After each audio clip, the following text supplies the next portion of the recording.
Olá a todos, bem-vindos à aula 14 do curso de Estrutura da Matéria da Univesp. Meu nome é Luiz Gregório Dias e a aula de hoje é sobre supercondutividade. Então, a supercondutividade, antes da gente entender o que é um material supercondutor, vamos entender um pouco sobre condução de elétrons em metais. Então, lembrando das nossas aulas anteriores, um metal é um material em que não existe gap entre a banda de valência e a banda de condução, de forma que é muito fácil a gente promover um elétron para a banda de condução, onde ele está, em princípio, livre para conduzir energia elétrica.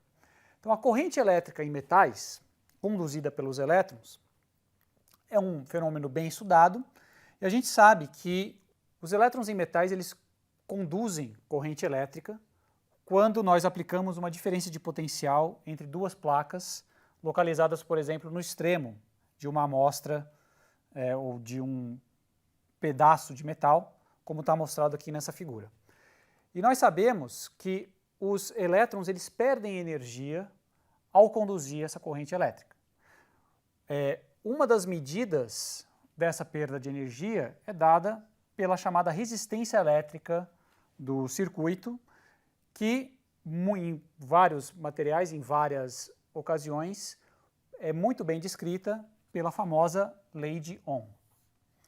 Então, a lei de Ohm essencialmente me dá a resistência elétrica como a razão entre a diferença de potencial entre as barras pela corrente elétrica gerada pelos metais. E de onde que vem essa resistência elétrica? Essencialmente pelo fato de que o elétron perde energia devido a colisões, a espalhamentos que ele sofre, tanto de impurezas como por vibrações da própria rede cristalina do metal. E a potência dissipada, a gente sabe, então vai depender da resistência.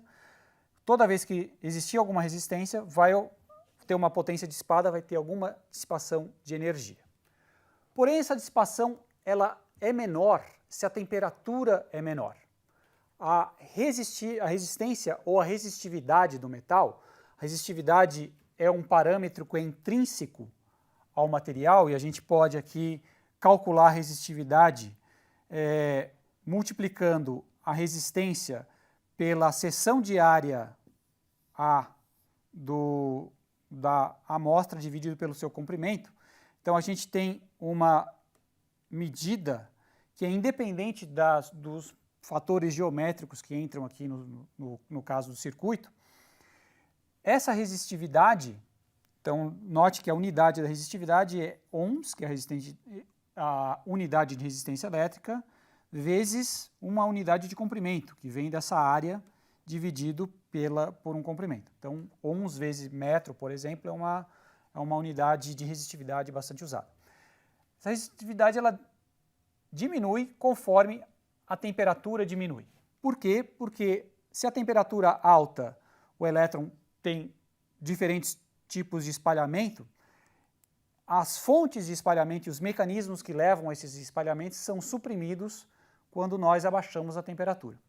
Então isso é um fato conhecido para metais, mas mais importante que isso para a aula de hoje é que se a temperatura é muito, muito baixa, abaixo de uma certa temperatura crítica, em alguns metais e outros materiais, a resistência e a resistividade, no caso, vai a zero. Então, é uma transição em que a resistividade estava num certo valor finito e naquela temperatura, um pouquinho abaixo, a resistividade foi para zero.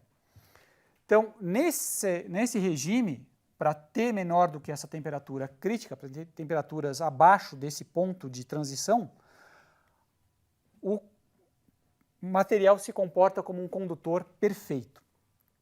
E ele transmite energia sem perdas. Então é isso que uma das características da supercondutividade é essa. O que está acontecendo aqui é um fenômeno que foi descoberto no início do século XX por Heike Kamerlingh-Onnes, descobriu a supercondutividade em mercúrio, no mercúrio sólido, a uma temperatura crítica de 4,2 Kelvin. Nessa temperatura, o gás hélio é um líquido, então a temperatura é realmente muito baixa. Ele trabalhava nessa linha de criogenia, de liquefação de hélio, por exemplo, e ele, medindo a resistividade em mercúrio em função da temperatura, viu que ela ia a zero dentro da precisão experimental, abaixo dessa temperatura. E desde então, teve uma pesquisa muito grande em materiais supercondutores, e começando do mercúrio lá no começo do século XX, a temperaturas da ordem da temperatura do hélio líquido, foram se descobertos materiais, tipicamente metais, com temperaturas críticas mais altas. Até que em 1986 houve a descoberta das chamadas cerâmicas supercondutores, que não são metais, mas que têm temperaturas críticas bastante mais altas que aquelas do mercúrio. São temperaturas críticas que são agora acima da temperatura do nitrogênio líquido, de modo que é muito mais fácil a gente ver esse comportamento em materiais em laboratório, né? E hoje a gente vai entender, ver como isso funciona na prática, mas primeiro eu queria dar uma ideia de por que isso está ocorrendo. O que está ocorrendo aqui é que não são os elétrons que estão conduzindo corrente elétrica, mas sim pares de elétrons, que a gente chama de pares de Cooper, que são formados pela atração entre dois elétrons mediadas por vibrações na rede. Então, um jeito bem simples, pictórico de entender é que, à medida que um elétron passa pelos íons que estão na rede, os íons positivamente carregados e os elétrons negativamente carregados, o elétron atrai os íons e essa concentração de cargas positivas atrai o segundo elétron, formando então um estado ligado quando essa interação é forte o suficiente e a temperatura é baixa o suficiente, para que esse elemento de par seja o que vai conduzir a corrente elétrica no supercondutor. Então aqui tem um espectro, que vai ter um gap, e o fato desse gap aparecer no espectro dos bósons, dos pares que vão aparecer, faz com que esses pares sejam mais resistentes a espalhamentos por outras impurezas. Então, hoje a gente vai para dentro de um laboratório no Instituto de Física da USP, ver uma assinatura desse estado supercondutor, não na resistividade, mas em como o material responde à aplicação de um campo magnético, que é o chamado efeito Meissner. E no efeito Meissner, isso vai ser explicado no vídeo, o material expulsa as linhas de campo de dentro do seu interior, fazendo com que esse magneto possa levitar, por conta da expulsão dessas linhas, cria-se uma força magnética aplicada sobre ele que pode ser maior do que o peso e ele acaba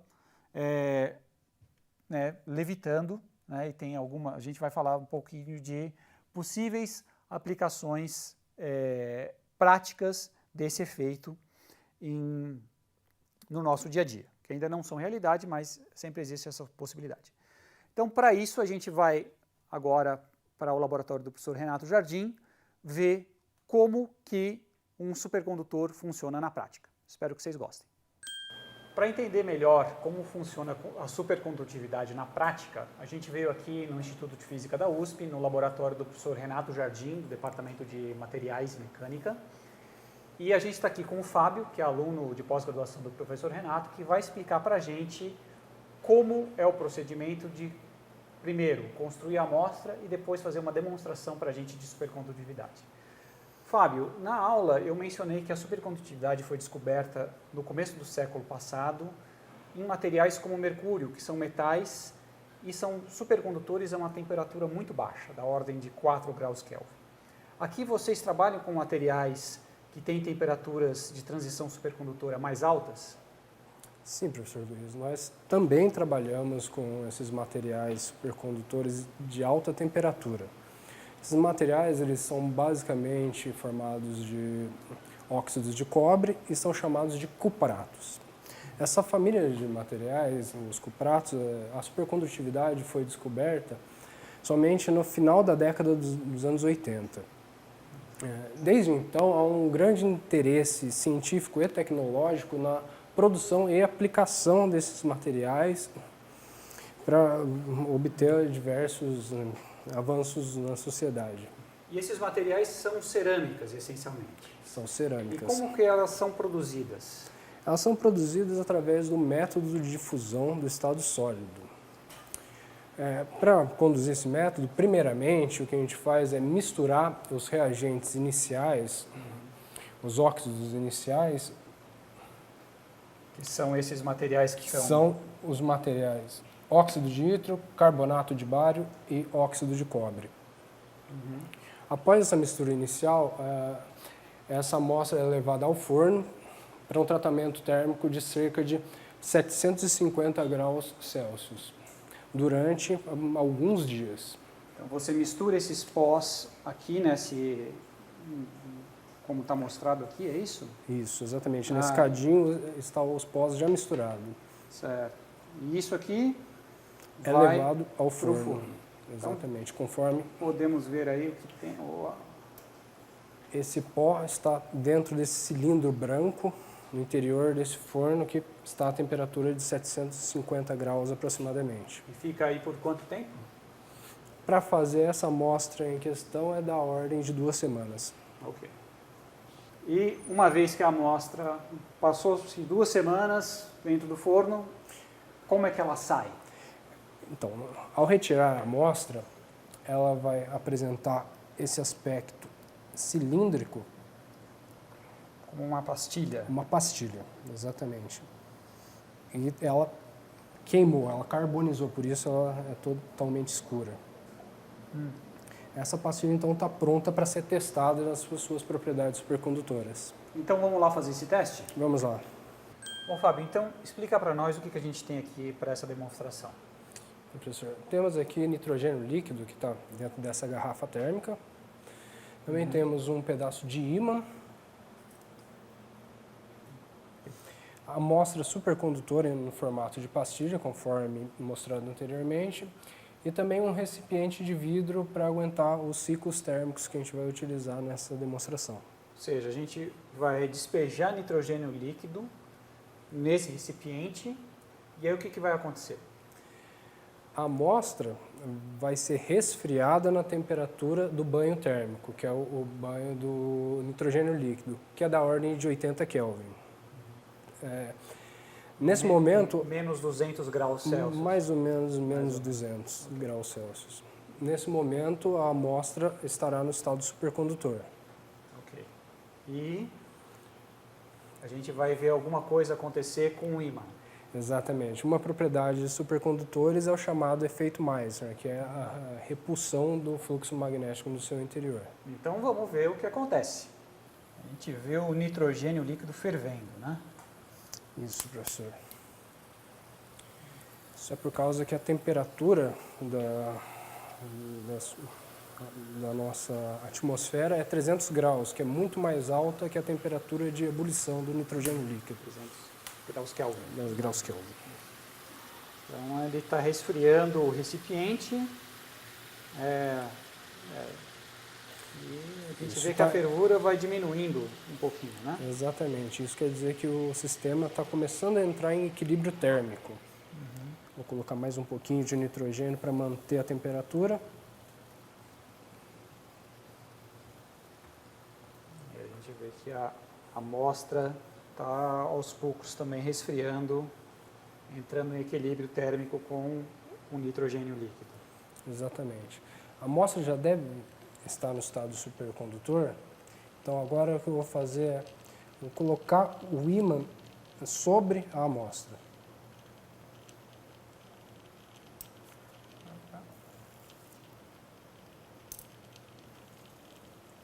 Às vezes é difícil de acertar um ponto de equilíbrio estável, né? Exatamente. Olha lá. A gente vê que ela está flutuando em cima da pastilha. E por que ela flutua? Bom, professor, ela flutua por causa do efeito Meissner, ou seja, o material supercondutor ele expulsa as linhas de fluxo magnético do seu interior. Isso basicamente é como o supercondutor se comporta como um ímã de polaridade invertida àquele de cima. A força magnética faz com que a força-peso seja cancelada e o ímã flutua. Ou seja, é como se tivesse um ímã um em cima de outro, só que é um simples efeito da expulsão das linhas de campo. Exatamente. Então, para mostrar que não é nenhum truque, Exato. O que a gente faz aqui é passar um pedacinho de fio.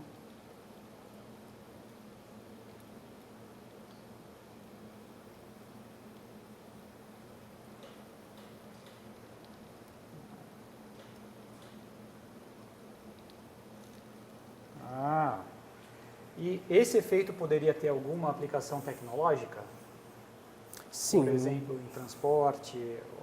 Hoje em dia é proposto a aplicação dos chamados maglevs, né? São os trens com trilhos supercondutores. Em que o trem flutuaria por cima do trilho. Exatamente, o trem flutuaria por cima do trilho. E à medida, então, que o nitrogênio vai evaporando e a amostra volta para uma temperatura mais próxima do ambiente, aí o que vai acontecer? Bom, a amostra ela volta para o estado normal, ou seja, ela não apresenta mais as propriedades supercondutoras e o ímã não flutua mais. Então, quando ela sai do estado supercondutor, a gente perde esse efeito. É uma assinatura, então. Exatamente. Ela faz a transição para o seu estado normal, que é um material cerâmico simples. Bom, Fábio, muito obrigado pela demonstração. Isso, então, conclui a nossa aula de supercondutividade. Vejo vocês na próxima.